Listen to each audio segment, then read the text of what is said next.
For decades, Africa has borne the brunt of three epidemics: the HIV, tuberculosis, and malaria.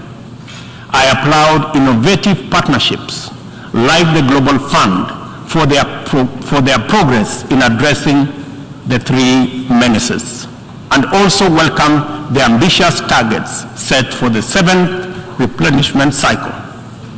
Kenya is committed to supporting the Global Fund and implementing the agreed targets in order to actualize our pledge at the replenishment conference. Kenya calls upon all countries implementing the Global Fund programs, especially fellow African states, to remain at the forefront in championing for successful replenishment of the fund. This way, the mobilization of much-needed resources is enhanced, bringing us closer to the final elimination of these dangerous diseases.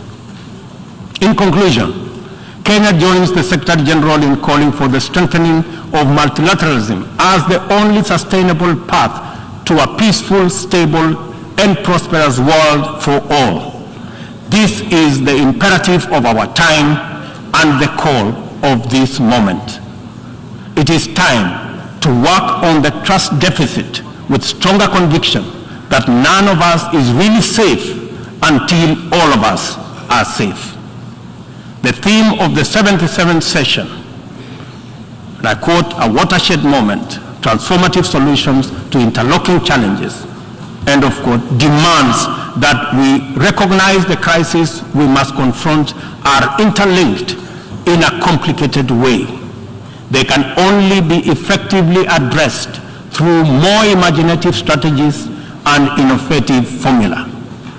A population of 8 billion people in a densely networked world increasingly looks up to the multilateral system as the anchor for their individual aspirations directly and indirectly through robust national frameworks. Increasingly, therefore, the United Nations system is expected to be responsive to these needs, and for the proceedings in this forum, in a forum like this, to speak to ordinary people in far-flung reaches of our incredibly diverse globe. It is impossible to address all their individual needs directly, but it is possible to respond to all of them by speaking with conviction to the universal values of equality, inclusion, justice, solidarity, and collective action, and by making sure that all our interventions effectively reflect them with clarity.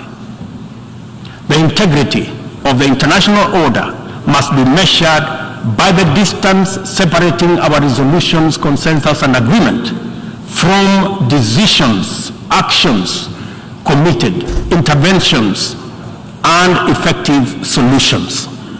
A watershed moment, therefore, demands that we reduce that gap drastically and quickly. Kenya pursues numerous essential domestic agenda through the multilateral framework. We are heavily invested in the strength, effectiveness, and eventual success of all interventions formulated by the United Nations. It is important that the output of this and other similar fora achieve immediate resonance in the minds and lives of our youth still seeking opportunity to express and actualize themselves, our farmers working to feed nations, our Juakali entrepreneurs striving in pursuit of success in the informal economy, and our professionals who formulate policy, implement strategy, and monitor service delivery in public and private sectors.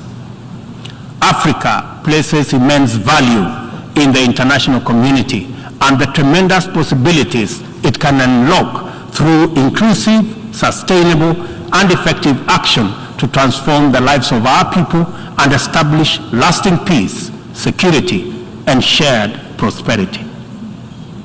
This watershed moment is our chance to turn the key and open this door of opportunity.